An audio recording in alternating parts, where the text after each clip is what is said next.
32 വർഷങ്ങൾക്ക് മുമ്പുള്ള ഒരു ഫോട്ടോയാണ് ഈ കാണുന്നത്. പലസ്തീൻ നേതാവ് യാസർ അറഫാത്തും അന്നത്തെ ഇസ്രായേൽ പ്രധാനമന്ത്രി ഇസ്ഹാക്ക് റബീനും പീസ് പ്രോട്ടോക്കോൾ ഒപ്പുവെക്കുന്ന ഫോട്ടോയാണത്. 1993 സെപ്റ്റംബർ 13 വൈറ്റ് ഹൗസിലെ പുൽത്തകിടിയിൽ വെച്ച് അന്നത്തെ അമേരിക്കൻ പ്രസിഡന്റ് ബിൽ ക്ലിൻ്റൻ്റെ സാന്നിധ്യത്തിലായിരുന്നു ആ ചരിത്രപരമായ ചടങ്ങ്. ഇന്നും ആ ഫോട്ടോ കാണുമ്പോൾ ആർക്കെങ്കിലും ആശ്ചര്യം തോന്നിയാൽ കുറ്റപ്പെടുത്താനാവില്ല. 1993 നടന്ന ആ ചടങ്ങാണ് ഓസ്ലോ സമാധാന പ്രക്രിയക്ക് തുടക്കം കുറിച്ചത്. എന്താണ് ഈ ഓസ്ലോ സമാധാന പ്രക്രിയ, അല്ലെങ്കിൽ ഓസ്ലോ അക്കോർഡ്സ്, അല്ലെങ്കിൽ ഓസ്ലോ പ്രോസസ്സ് എന്ന് പറയുന്നത്? 1993 മുതൽ 95 വരെ നടന്ന ഇസ്രായേൽ ഗവൺമെൻറ്റും പലസ്തീൻ നേതൃത്വവും തമ്മിൽ നടന്ന നേരിട്ടുള്ള സമാധാന ചർച്ചയാണ്. ആ ചർച്ചയെ തുടർന്ന് നടത്തിയ കരാറുകളെയാണ് ഓസ്ലോ അക്കോർഡ്സ് എന്ന് പറയുന്നത്. അതുപ്രകാരമാണ് പലസ്തീനിയൻ അതോറിറ്റി എന്ന ഒരു സെമി ഓട്ടോണമസ് ഗവൺമെൻറ് രൂപീകരിക്കാൻ പലസ്തീനികൾക്ക് സാധിച്ചത്. വെസ്റ്റ് ബാങ്കും ഗാസ സ്ട്രിപ്പും അടങ്ങിയ പ്രദേശത്ത് ഒരുപാട് സാധ്യതകളുണ്ടായിരുന്ന ഒരു പ്രോസസ്സായിരുന്നു ആ ചർച്ച. എന്നാൽ ആ പ്രക്രിയ പൂർത്തിയാക്കാൻ കഴിഞ്ഞില്ല. ഈ ഓസ്ലോ പരാജയപ്പെടാനുള്ള ഏക കാരണം ബിൽ ക്ലിൻ്റൺ മുന്നോട്ട് വെച്ച പീസ് പാക്കേജ് അറഫാത്ത് നിരസിച്ചതാണ്. ഇത് ബിൽ ക്ലിൻ്റൺ തന്നെ വ്യക്തമാക്കിയത്, അന്നത്തെ American president. Look, I think what's happened there in the last 25 years is one of the great tragedies of the 21st century. And when I tell the young people, for example, who are understandably in America, or let's say they're super sympathetic with the Palestinians, well, they've been killed. A lot of those Palestinians have, and all they know is that a lot more Palestinians have been killed than Israelis. And I tell them what Arafat walked away from, and they can't believe it. I said, "Oh yeah, he walked away from a Palestinian state with a capital in East Jerusalem, 96% of the West Bank, 4% of Israel, to make up for the 4% that the settlers occupied that were beyond the borders in the 67 war." And I go through all the stuff that was in the deal, and they ആവതുള്ള കാലത്തോളം ഇനി അങ്ങനെ ഒരു പാക്കേജിന് Israel സമ്മതിക്കും എന്ന് കരുതാനുള്ള ന്യായമില്ല. സാധ്യത വളരെ കുറവാണ്. ഓസ്ലോയുടെ പരാജയത്തിന് ശേഷം സംഭവിച്ചത് എന്താണെന്ന് എല്ലാവർക്കും അറിയാം. പലസ്തീനികളുടെ ഭീകരാക്രമണത്തിൽ 1000-ലധികം ഇസ്രായേലികളാണ് കൊല്ലപ്പെട്ടത്. വലിയ പ്രതീക്ഷയുണർത്തിയ ഓസ്ലോ പ്രക്രിയ പരാജയപ്പെട്ടിടത്ത് അമേരിക്കൻ പ്രസിഡന്റ് ഡൊണാൾഡ് ട്രംപിൻ്റെ 20-ദിന ഗാസ സമാധാന പദ്ധതി വിജയിക്കുമോ എന്നതാണ് കാതലായ ചോദ്യം.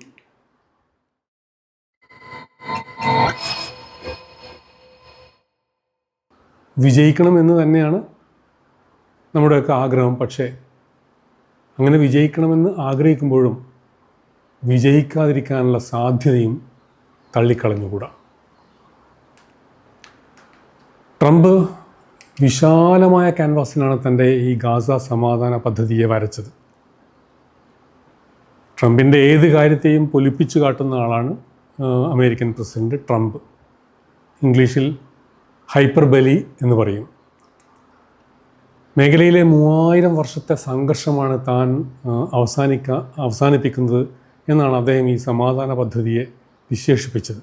This took 3,000 years to get to this point. Can you believe it?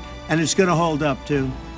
അതൊക്കെ കുറച്ച് വാചകമണിയാണ് എന്ന് എല്ലാവർക്കും അറിയാം. പക്ഷേ ട്രംപ് ആയതുകൊണ്ട് അത് അദ്ദേഹത്തിൻ്റെ ഒരു രീതി ആയതുകൊണ്ട് തന്നെ അതിൽ പ്രത്യേകിച്ച് വിശേഷമൊന്നുമില്ല.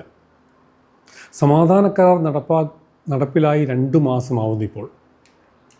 ഒക്ടോബർ 8 ഈജിപ്തിലെ സീനായിൽ വെച്ചുണ്ടാക്കിയ ഉടമ്പടി പ്രകാരം ഒക്ടോബർ 13 ഇസ്രായേൽ ഹമാസ് യുദ്ധം വെടിനിർത്തലിലൂടെ താത്കാലികമായി അവസാനിച്ചു.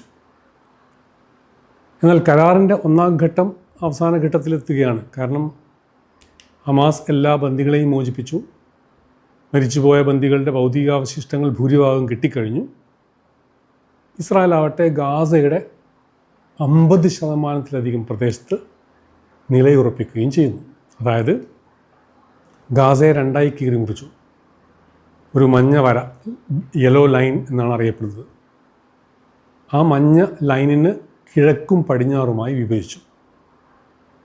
മഞ്ഞ ലൈനിന് കിഴക്കുള്ള 53% പ്രദേശം ഇസ്രായേൽ സൈന്യത്തിൻ്റെ നിയന്ത്രണത്തിലും ബാക്കി 47% തത്വത്തിൽ ഹമാസ് നിയന്ത്രണത്തിലുമാണ് ഇപ്പോഴത്തെ അവസ്ഥയിൽ. ഇനി 1-ാം ഘട്ടം കഴിഞ്ഞു. അടുത്ത ഘട്ടം എന്നത് ഹമാസിൻ്റെ നിരായുധീകരണമാണ്. ഈ ഘട്ടത്തിൽ ഒരു ഇൻ്റർനാഷണൽ സ്റ്റെബിലൈസേഷൻ സേന ISF ഗാസയിൽ വിന്യസിക്കുമെന്നാണ് പദ്ധതി വിഭാവനം ചെയ്യുന്നത്. ഈ പദ്ധതി പ്രകാരം ISF ആയിരിക്കും ഹമാസിനെ നിരായുധീകരിക്കുക. അതുകൂടാതെ ഗാസയിലെ സിവിൽ ഭരണത്തിൻ്റെയും പുനർനിർമ്മാണത്തിൻ്റെയും മേൽനോട്ടം വഹിക്കാൻ അമേരിക്ക നേതൃത്വം നൽകുന്ന ഒരു ബോർഡ് ഓഫ് പീസ് രൂപീകരിക്കും. സമാധാന പദ്ധതിയുടെ അടുത്ത ഘട്ടത്തിൽ ഒരു ട്രാൻസിഷണൽ ഭരണം ബോർഡ് ഓഫ് പീസിൻ്റെ നേതൃത്വത്തിൽ വരികയും ഹമാസിനെ ഇൻ്റർനാഷണൽ സ്റ്റെബിലൈസേഷൻ ഫോഴ്സ് നിരായുധീകരിക്കുകയും ചെയ്യുന്ന മുറക്ക് ഇസ്രായേൽ സേന മഞ്ഞ ലൈൻ പ്രദേശത്തു നിന്ന് കൂടുതൽ പിന്മാറി നിയന്ത്രണം ഇൻ്റർനാഷണൽ സേനയ്ക്ക് നൽകുമെന്നാണ് ട്രംപിൻ്റെ ഈ സമാധാന കരാർ വിഭാവനം ചെയ്യുന്നത്. ഹമാസ് നിരായുധീകരണം തള്ളിക്കളയുകയും പാശ്ചാത്യ പിന്തുണയുള്ള മഹ്മൂദ് അബ്ബാസിൻ്റെ പലസ്തീൻ അതോറിറ്റിയെ ഗാസയിൽ അനുവദിക്കാൻ നിർവാഹമില്ലെന്ന് ഇസ്രായേലും പറഞ്ഞതോടെ കരാർ സംബന്ധിച്ച അനിശ്ചിതത്വം ഇപ്പോഴും തുടരുന്നുണ്ട്. യൂറോപ്യൻ രാജ്യങ്ങൾക്കും അറബ് രാജ്യങ്ങൾക്കും താൽപ്പര്യം മഹ്മൂദ് അബ്ബാസിൻ്റെ, അതായത് പലസ്തീനിയൻ അതോറിറ്റി പ്രസിഡന്റ് മഹ്മൂദ് അബ്ബാസിൻ്റെ പലസ്തീൻ അതോറിറ്റിയും അതിൻ്റെ പോലീസും ഗാസയിലേക്ക് തിരിച്ചു വന്ന് നിയന്ത്രണം ഏറ്റെടുക്കണമെന്നാണ്. ഈജിപ്തും ജോർദാനും പരിശീലിപ്പിച്ച പോലീസ് സേനയാണ് പലസ്തീൻ അതോറിറ്റിയുടേത്. ട്രംപിൻ്റെ സമാധാന പദ്ധതിയെ യുണൈറ്റഡ് നേഷൻസിൻ്റെ സെക്യൂരിറ്റി കൗൺസിൽ ഇതിനകം തന്നെ പാസ്സാക്കുകയും ചെയ്തു. എന്നാൽ ഒരു പീസ് കീപ്പിംഗ് സേന എന്നതിനപ്പുറം ഹമാസുമായി നേരിട്ട് ഏറ്റുമുട്ടൽ നടത്തേണ്ടി വരുന്ന ഒരു സൈന്യം എന്ന ആശയത്തോട് അറബ് രാജ്യങ്ങളടക്കം തയ്യാറാവുമെന്ന് കരുതുന്നവർ ഒരു ബദൽ ലോകത്ത് ജീവിക്കുന്നവരായിരിക്കും. ഉദാഹരണത്തിന് United Nations interim force in Lebanon UNIFIL എന്ന അന്തർദേശീയ സേനയുടെ കാര്യമെടുക്കാം. 12,000 ഇൻ്റർനാഷണൽ സൈനികരാണ് ലെബനനിൽ വിന്യസിച്ചത്. We are near Alaf position called Lima 150 near Nakura. As you can see, there is a blue line. Peacekeepers are actively patrolling along the blue line and throughout South Lebanon in support of Resolution 1701. തെക്കൻ ലെബനനിൽ നിന്ന് ഹെസ്ബുള്ളയെ ഒഴിപ്പിക്കുക എന്നതായിരുന്നു അതിൻ്റെ mission എന്നത്. പക്ഷേ ഒന്നും സംഭവിച്ചില്ല. ഹെസ്ബുള്ളയെ തെക്കൻ ലെബനനിൽ നിന്ന് മാറ്റാൻ അവർക്കായില്ല എന്നതാണ് വസ്തുത. ഇസ്രായേലിൻ്റെ ശക്തമായ പ്രത്യാക്രമണത്തിൻ്റെ ഫലമായാണ് ഹെസ്ബുള്ളയുടെ നട്ടലൊടിഞ്ഞത്. നമുക്കൊക്കെ അറിയാം. കഴിഞ്ഞ വർഷം അവസാനം 2007 ഹമാസ് ബലപ്രയോഗത്തിലൂടെയാണ് ഗാസ സ്ട്രിപ്പ് പലസ്തീൻ അതോറിറ്റിയുടെ നിയന്ത്രണത്തിൽ നിന്നും പിടിച്ചെടുത്തത്. പലസ്തീൻ അതോറിറ്റിക്ക് അവിടെ ഒരു പോലീസ് സംവിധാനം ഉണ്ടായിരുന്നില്ല. 30,000 വരുന്ന പലസ്തീൻ അതോറിറ്റിയുടെ പോലീസിന് ഹമാസിനെ നേരിടാൻ കഴിഞ്ഞില്ല എന്നതാണ്. അപ്പോൾ ഈ UAEയുടെയും സൗദി അറേബ്യയുടെയൊക്കെ പോലീസുകാർ അവിടെ പോയിട്ട്, സൈന്യം അവിടെ പോയിട്ട് ഹമാസിനെ നേരിട്ട് അവരെ ആയുധങ്ങൾ പിടിച്ചെടുക്കാൻ പറ്റുമെന്നൊക്കെ കരുതുന്നത് ഒരു ഫാൻറ്റസിയാണെന്നാണ് എൻ്റെ അഭിപ്രായം. ഈ ട്രംപ് സമാധാന പദ്ധതി പ്രകാരം പ്രാദേശിക ശക്തികളായ ഈജിപ്ത്, സൗദി അറേബ്യ, UAE എന്നിവർ ഹമാസ് ഇസ്രായേലിന് ഒരു തരത്തിലും സുരക്ഷാ ഭീഷണി ആയി മാറുന്നില്ലെന്ന് ഉറപ്പാക്കേണ്ട ചുമതല ഈ പറഞ്ഞ രാജ്യങ്ങൾക്കാണ് ഈ ട്രംപിൻ്റെ പദ്ധതി പ്രകാരം.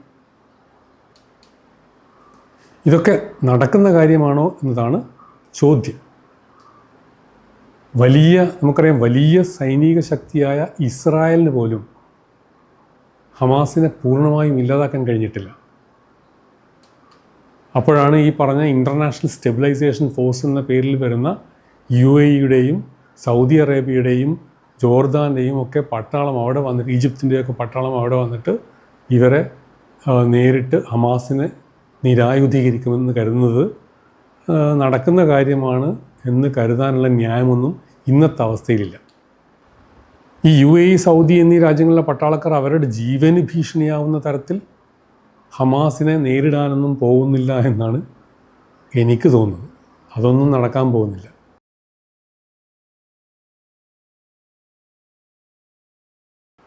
ഈ ട്രംപ് പദ്ധതിയിലെ മറ്റൊരു പ്രധാന ഐറ്റം പലസ്തീൻ അതോറിറ്റിയുടെ റിഫോമാണ്. അതായത് പലസ്തീൻ അതോറിറ്റി വളരെ കറപ്റ്റാണ്, നമുക്ക് എല്ലാവർക്കും അറിയാം. കാരണം അവിടെ ഇപ്പം 20 വർഷത്തിലേറെയായി ഈ മഹ്മൂദ് അബ്ബാസ് അവിടെ പ്രസിഡൻ്റായി ഇരിക്കുന്നു. അവിടെ തിരഞ്ഞെടുപ്പൊന്നുമില്ല. ഒരു കറപ്റ്റ് സംവിധാനമാണ്. അപ്പോൾ ആ കറപ്റ്റ് സംവിധാനത്തെ റിഫോം ചെയ്ത് അവിടുത്തെ വിദ്യാഭ്യാസ രീതിയൊക്കെ മാറ്റി റാഡിക്കലൈസേഷന് കുട്ടികളെ വിധേയമാക്കുന്ന അവസ്ഥ ഇല്ലാതാക്കുമെന്നൊക്കെ കരുതുന്നത് ഇന്നത്തെ അവസ്ഥയിൽ നടക്കുന്ന കാര്യമല്ല. ഈ ട്രംപിൻ്റെ രണ്ടാം ഘട്ടം പ്രായോഗികമാവാതെ പോവുകയും ഹമാസ് ആയുധം ഉപേക്ഷിക്കുകയും ചെയ്യാത്ത അവസ്ഥ ഉണ്ടായാൽ എന്താണ് സംഭവിക്കുക എന്ന് വ്യക്തമല്ല.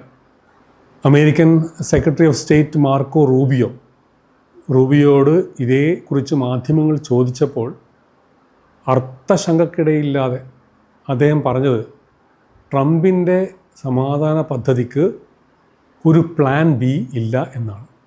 വളരെ സിമ്പിളായിട്ട് പറഞ്ഞത്. ഒരുപക്ഷെ അമേരിക്കയുടെ ഈ കമ്മിറ്റ്മെൻറ്റ് മാത്രമാണ് സമാധാന പദ്ധതിയുടെ ഏക ഗ്യാരണ്ടി എന്നത്. ഈ സമാധാന പദ്ധതിയിൽ നിന്ന് അമേരിക്ക പിന്തിരിഞ്ഞു പോകുന്ന പ്രശ്നമില്ല എന്നാണ് റൂബിയോ പറഞ്ഞത്. There is no going back. Hamas നിരായുധീകരണത്തിന് തയ്യാറാവാത്ത അവസ്ഥയുണ്ടായാൽ ഈ ഇൻ്റർനാഷണൽ സൈന്യത്തിന്, ഇൻ്റർനാഷണൽ സ്റ്റെബിലൈസേഷൻ ഫോഴ്സിന് അത് സാധിക്കാതെ വന്നാൽ ആ പണി ഇസ്രായേൽ തന്നെ ഏറ്റെടുക്കുന്ന അവസ്ഥ ഉണ്ടായേക്കാം. അല്ലെങ്കിൽ ഇസ്രായേലിന് നിയന്ത്രണമുള്ള മഞ്ഞ വരയ്ക്കിപ്പുറമുള്ള പ്രദേശം, കിഴക്കുള്ള ഗാസ പ്രദേശത്ത് പുനർനിർമ്മാണ പ്രവർത്തനം നടത്താൻ അമേരിക്കയും ഇസ്രായേലും സമ്മതിച്ചേക്കാം. പക്ഷേ അവിടെയും ഒരു പ്രശ്നമുണ്ട്. അങ്ങനെ ഭാഗികമായി പുനർനിർമ്മാണ പ്രവർത്തനം നടത്താനുള്ള ഫണ്ടിങ് നൽകുന്ന രാജ്യങ്ങൾ അതിന് സമ്മതിക്കുമോ എന്ന ചോദ്യവും പ്രസക്തമാണ്. ഏതായാലും ട്രംപ് സമാധാന പദ്ധതിയുടെ വിജയത്തിൻ്റെ പ്രധാന ഉപാധി ഹമാസിൻ്റെ നിരായുധീകരണം മാത്രമാണ്. അവർ അതിന് തയ്യാറായില്ലെങ്കിൽ പദ്ധതി സമാധാനപൂർവ്വം വിജയിക്കാനുള്ള സാധ്യത വളരെ കുറവാണ് എന്ന് മാത്രമാണ് ഈ അവസരത്തിൽ നമുക്ക് ഉറപ്പിച്ച് പറയാൻ പറ്റുന്ന കാര്യം.